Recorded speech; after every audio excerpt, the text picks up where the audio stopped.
bagong pasabog ni DOE Garin dito po kay Lepeste. Oh. Noong nakaraan po, in-interview ni Pinky Webb si Lepeste at nautal-utal po at talagang naiye sa kanyang salawal. Ngayon po, pakinggan niyo po ito. Secretary Garin, magandang gabi po sa inyo at maraming salamat sa oras. Good evening, Pinky. Alright. Magandang gabi po sa lahat. So, Secretary, ito hong sinasabi niyo earlier that you will slap a penalty of about 24 billion pesos doon po sa kumpanya ni Congressman Leandro Leviste. To be clear, Secretary, anong kumpanya po ito? It's Solar Philippines. Okay. That's the holder of the contracts. Kasi po, kausap ko ho siya kahapon at inisa-isa ko nga yung kanyang mga kumpanya dahil it appears he has 3. Solar Philippines, or he has or had 3. One is Solar Philippines, the other one is SPNEC, at isa po yung Solar para sa Bayan. Balikan lang po natin yung Solar Philippines na sinasabi niyong dapat silang magbayad ng 24 billion. Ano ho bang nangyari? Hindi nila na-fulfill ang kanilang commitment of about what, 12,000 megawatts of energy? Yes, 12,000 megawatts. It's basically equivalent to about a million households, 12 million households. Pinky. Yan po yung sinasabi natin. Yan ba yung pinagmamalaki nyo ngayon, si Lepeste? Na perwisyo ang 12 million household na kailangan niyang supplyan ng kanyang solar energy. Pero ano po ginawa? Ginosting. Ghosting. Alam nyo ba gaano kasakit yung ghosting? Nilantakan ka na ng ex mo, tas bigla kang walang komunikasyon. Diba ang sakit noon? Nung nakaraan na nagyayakapan kayo, biglang nawala. Bigla na lang nawala. Aray ko. Diba? Ang sakit noon. Diba? Ang sakit noon. Nilalantakan ka ng ex mo, biglang nawala sa paningin mo, biglang hindi nagparamdam. Diba? Ito, ganito na nangyari dito eh. Diba? Nawala yung ex mo, tas nagulat ka, sumama sa matandang matrona. Aray ko.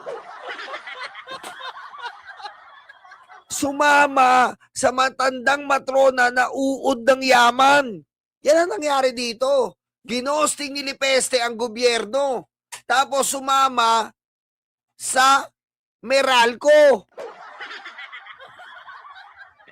So they had about 43 contracts, and as of this time, from 2024 to 2025, we have canceled 28 contracts.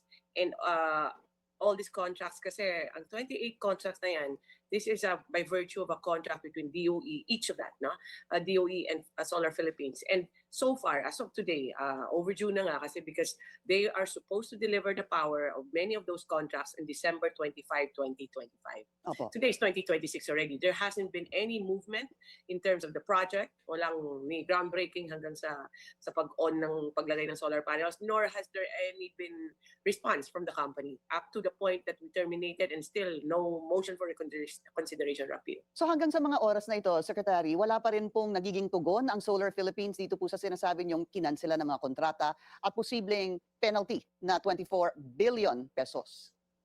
No ma'am, there's no response at all. It's parang hindi lang pinapansin yung sulat ng or notice of DOE. Kita nyo? Hindi pinapansin ang sulat ng yung sulat ng DOE. Kasi nga po, wala na eh. Ginamit niya lang ang gobyerno. Wala siyang ginawa ng mga solar para sa mga taong bayan. Ginamit niya lang yon bilang advantage dito makakuha ng mga private company. Anong tawag doon? Kupal. Aray ko. That's kind of strange, no? Because these are contracts that we rely on. They have a commitment there. So nothing, no movement. It's like parang zombie contract lang siya. Bakit ho kaya hindi kayo pinapansin at hindi kaya sila natatakot dito sa napakalaking amount that they would have to pay? They're fully aware of what their liabilities are if they don't comply. Kasi it's stated in the contract and by law, all our developers are aware of that. That's why everybody's scrambling to finish on time kasi alam nila malaking penalties. But in this case, and some of the companies that we canceled, kasi hindi lang yun sa kanya yung na-terminate namin, they're aware, but they choose to ignore the notices and actually the the query of DOE on the update. Wala pong update Mhm. kami up to today. So Secretary, dahil hindi ho pinapansin itong mga summons, show cause orders na nanggagaling po sa Energy Department, what's next? What do you plan to do next? What's next is we have, as far as DOE is concerned, to decision level, this is already final na kasi we've waited for them to file a motion for reconsideration. Wala rin. So we will collect, but if they refuse to pay, then we bring it up to Solgen level or the DOJ level para they determine what's the good legal recourse that we have. Are you still giving them time to at least respond to the summons or the show cause orders issued by the Energy Department? No more, ma'am. Ito We na po. we always allow naman extensions if you just explain. And we do understand naman that there are things that are unforeseen or not within their control. Marami po kaming contracts na ina-allow naman yan eh. But we've given them time. We've given them so many chances. And actually, kami pa yung humihingi ng update eh, but nothing. So we've waited for so long and I don't think we can give so much credibility in any of the responses. Pero mo ganyan, no? Ganyan po ang hirap niyan, di ba? Naghihintay ka kay ex ng napakatagal, di ba? Di ba? Parang mala Gerald Anderson, naghihintay ka eh. Pinaasa ka eh. Mahal ka niya, mahal mo siya. Tapos bigla na lang siya mawawala. Magugulat ka kasama ng matrona. Gaano po kasakit yun, di ba? Magugulat ka nagkasalo. Ah, sino yan? Lola mo? Uy! Di ba? Hindi ko lola yan. Yan ang aking sweetie pie. Aray ko. Di ba? Sakit nun. Di ba? Sakit nun. Ganun ang nangyari dito. Si Lipeste, na ipagkasundo, ginowa-jowa ang gobyerno. Tapos nung ginowa-jowa yung gobyerno, nag-angas-angas, nagkaroon siya ng credentials na siya ang may hawak ng 25-year franchise ng gobyerno. Ginamit niya yon as credential, ginamit niya yon as trophy para ipagmalaki sa mga private company na kami ang Solar Philippines, hindi nalulugi, malaki ang kapasidad para sa green energy, renewable energy. Ginamit niya yan kasi nga hawak kami ng gobyerno. Kung ang gobyerno nagtiwala sa amin, bakit kayong hindi mga private company hindi magtitiwala sa akin? Ganun po yan. Lantara ng paggamit ni Lipeste sa gobyerno. Yan po ang nangyari dyan. Parang si ex, may kasamang lola. Aray ko. Well, are you going to formally issue this penalty of 24 billion pesos to Solar Philippines, ma'am? It's already been sent, the termination, along with the collection with the fines that the dues Patay. that they should pay.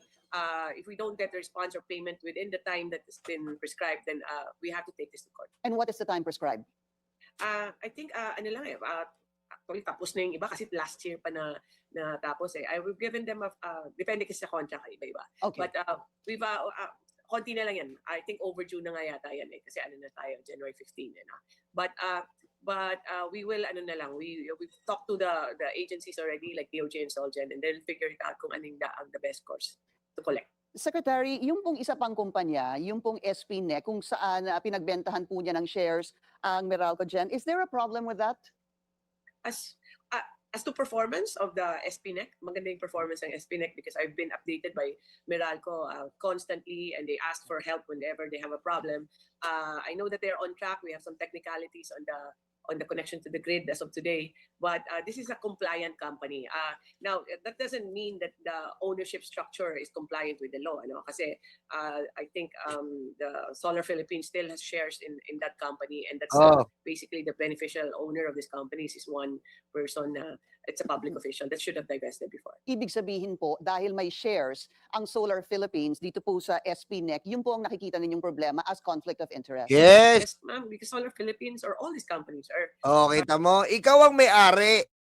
Tapos ang up to date, nandun ka pa rin, meron ka pa rin, ikaw pa rin. Di ba? Conflict of interest ka dyan, boy. Bukod pa yan sa pag-ghosting mo sa mga proyekto para sa taong bayan, sa solar ng bayan. Aray ko. are held by ang ownership yun is under a holding company, which is 99% owned by a single person. which is Congressman Leandro Leviste, Yes, to be yes. exact. Okay, tamo, 99% single person, ikaw? O, di-deny-deny ka pa? So yun yung problema po sa SPNEC. No problem with the performance. It's yung kumbaga sa simpleng pananalita, yung connection ni Congressman Leandro Leviste dito po sa I don't want to involve the other investors and or other shareholders. It's more of not the performance. Tama. It's more of like who owns it. Yung pong solar para sa bayan, of course, this is a franchise granted by Congress in 2019. Both houses of Congress po ito and signed by then President Rodrigo Duterte. Kayo po ba, meron kayong nakikita dito sa solar para sa bayan? As for DOE, there was never any application from solar para sa bayan. Kasi every energy project naman dadaan sa amin yan kasi check namin on the technical, legal, and financial.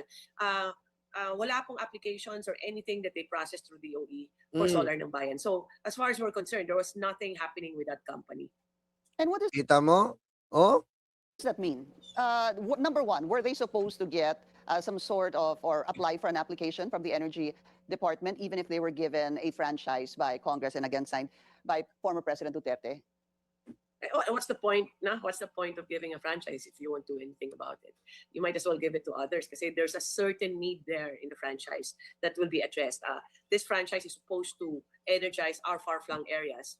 At etong mga areas na to, naka-indicate yan sa franchise law na nakuha. So it's kind of unusual that a franchise holder does not deliver what it's supposed to deliver.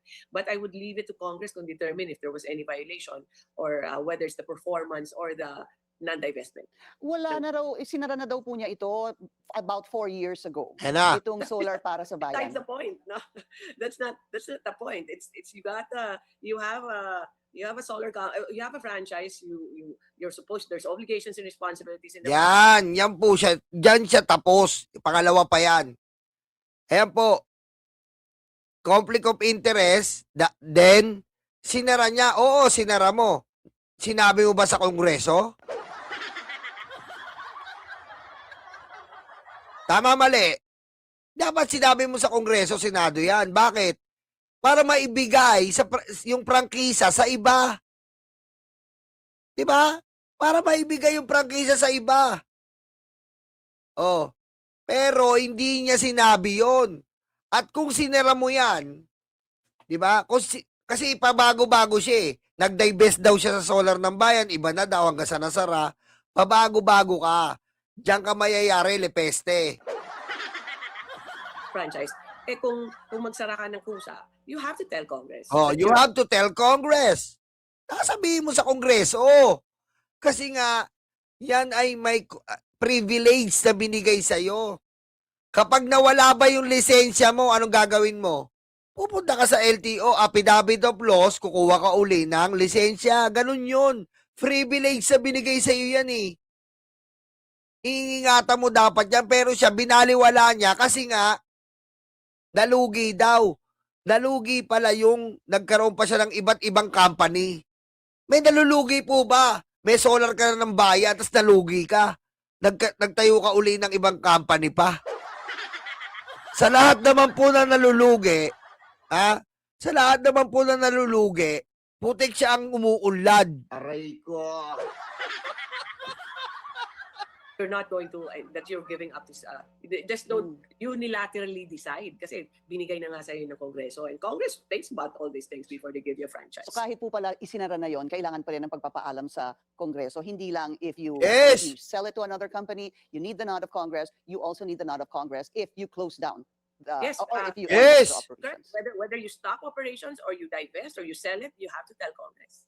And are you, I know you said this is up to Congress, but what does the Department of Energy plan to do about that particular solar para sa bayan? Where it's kind of irrelevant to us kasi wala namang contribution sa energy industry ang franchise na to. I wish it did, but wala. Pero mo walang kontribusyon, no? Hindi man na nag-contribute po. Ganun po kawalang niya si Lepeste. Wala pong pagmamahal sa, sinasabi yung pagmamahal sa taong bayan. Wala po siyang pagmamahal sa taong bayan. Walang ya po. Bakit? Wala po siyang ginawa para sa solar ng bayan na may umaasa pong 12 million residente. 12 million po residente ang umaasa sa solar ng bayan. Wala po siyang ginawa. Ano inuna niya? Mas inuna niya po yung SPNEC, yung makikinabang siya dito sa kontrata ng Meralco hanggang sa pinagbili niya. Mas malaki ang pera eh. Pero sinasabi niyong concern, dahil yun ang pangako niya nung sinasabi niya, binubola-bola niya yung tatay niya si Digong, na Korduroy ang betlog, na ito daw solar ng bayan, makakatulong daw po sa ating mahihirap, konti ang energy makukuha dito, mababawasan ang kuryente. Ano nangyari? Oh, nag-away sila ni Marcoleta kahapon. Diba? Nag-away sila ni Marcoleta, saka natin talakayin yun. Kasi nga, si Marcoleta, si tukay ng kuryente. Yung isa naman, renewable na kuryente. Hindi talaga magkakasundo yan.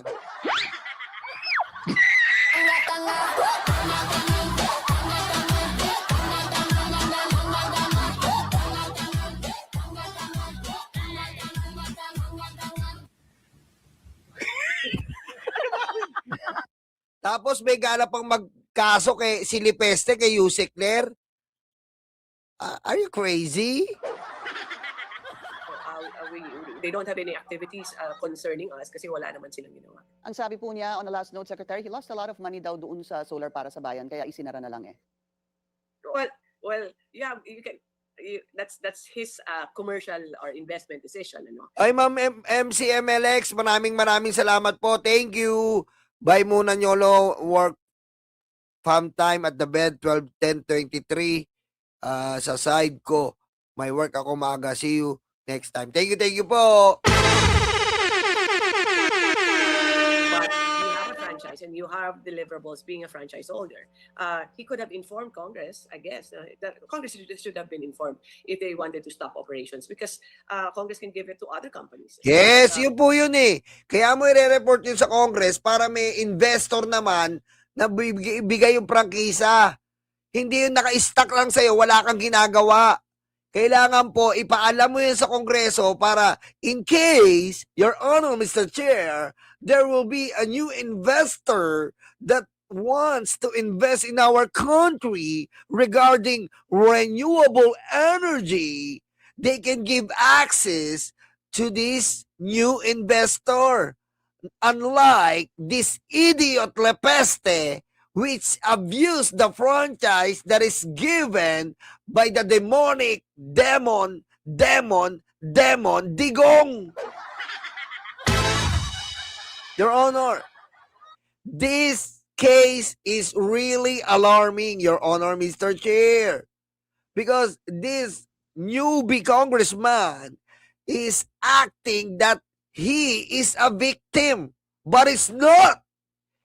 He is an accused of abusing of power and franchise, and not only that, a conflict of interest in order to gain for himself.